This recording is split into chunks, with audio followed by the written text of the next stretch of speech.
7 भाई पक्षियों पर पहला शोध 1970 में टोनी गैस्टन ने किया था, जो ऑक्सफोर्ड से भारत आए थे दिल्ली के रिज इलाके में अपनी पीएचडी करने के लिए।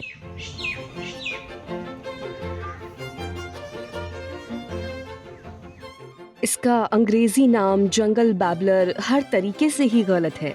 ये जंगलों में नहीं पाया जाता बल्कि इंसानी बस्तियों के आसपास मिलता है। और अब मैं ये जानती हूँ कि वो बड़बड़ाते नहीं हैं, इनकी आवाज़ों का अर्थ होता है। इंसानों के आदी होने के बावजूद भी यदि आप इनके पास जाएंगे तो ये तनाव में आने लगते हैं, और कोई बेहतर शब्द नहीं है मेरे पास। वो अपनी पूंछ ऊपर नीचे हिलाने लगते हैं, टहनी पर फुदकते हैं और काफी सारी आवाजें करने लगते हैं।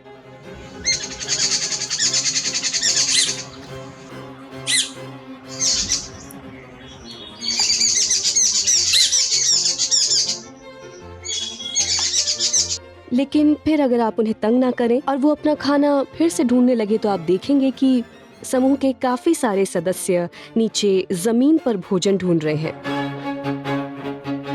आप ध्यान देंगे उनमें से एक ने एक ऊंची जगह ली हुई है, कोई भी ऊंचाई, जैसे एक शाखा या लैंप पोस्ट पर ऊपर बैठता है और नजर रखता है।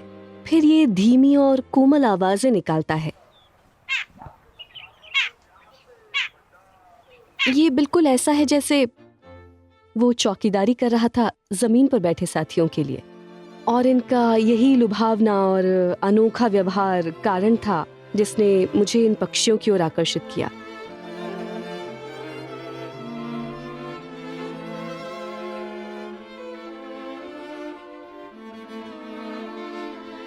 अपने शोध से हमने जाना है कि ये पक्षी अलग अलग तरह के बर्तावों से जुड़ी हुई 15 अलग अलग तरह की आवाज़ें निकालते हैं, और इनके व्यवहार का अध्ययन करके और कुछ प्रयोग जैसे रिकॉर्डेड आवाज़ें सुनाने से हम जान पाए कि इनकी आवाज़ों का वाकई में क्या मतलब होता है और किस लिए ये ऐसी आवाज़ें देते हैं। उदाहरण के लिए वो समूह में खाना खोजते हैं, तो ये समूह जब एक जगह खाना खोज रहा है और इन्हें दूसरी जगह जाना है तो इन्हें एक साथ समूह में जाना होता है।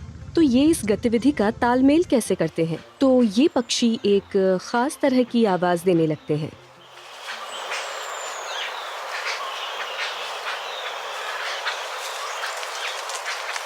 और फिर ये वो आवाज देने लगते हैं जिसे हम फ्लाइट कॉल कहते हैं, जिसके बाद सब उड़ जाते हैं।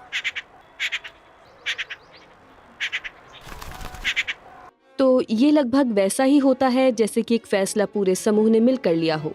एक और तरह की आवाज होती है जिसे हम कहते हैं कॉन्टैक्ट कॉल। जगह बदलते अगर कोई एक पीछे छूट जाए और समूह आगे बढ़ जाए, ऐसी स्थिति में ये एक आवाज निकालते हैं जो कि काफी आम है।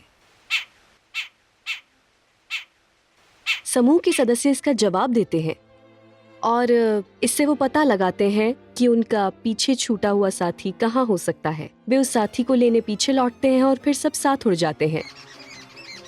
वो जीव जो एक सामाजिक समूह में रहते हैं, उनसे कई तरीके से व्यवहार दिखाना अपेक्षित होता है, क्योंकि उन्हें समूह की बातचीत में तालमेल बैठाना होता है, कई गतिविधियों का तालमेल करना होता है, और एक आवाज निकालकर सिर्फ मादा को आकर्षित या इलाके की रक्षा ही नहीं, कई और काम करने होते हैं।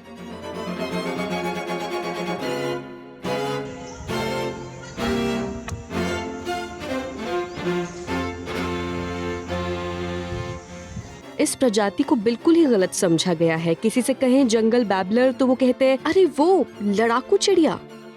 हमने इनका समय बजट देखा कि ये अपना कितना समय झगड़ों में और कितना दूसरे सामाजिक व्यवहारों जैसे कि खेलने में या एक दूसरे को संवारने में लगाते हैं, तो पता लगा कि ये लड़ने में सिर्फ 1% या उससे कम समय लगाते हैं। और मुझे ये बात काफी महसूस होती है कि किसी को तो इन बैबलर पक्षियों को लड़ाकू चिड़िया होने की बदनामी से निकालना ही चाहिए। शायद ये परेशान चिड़िया हैं पर लड़ाकू बिल्कुल नहीं।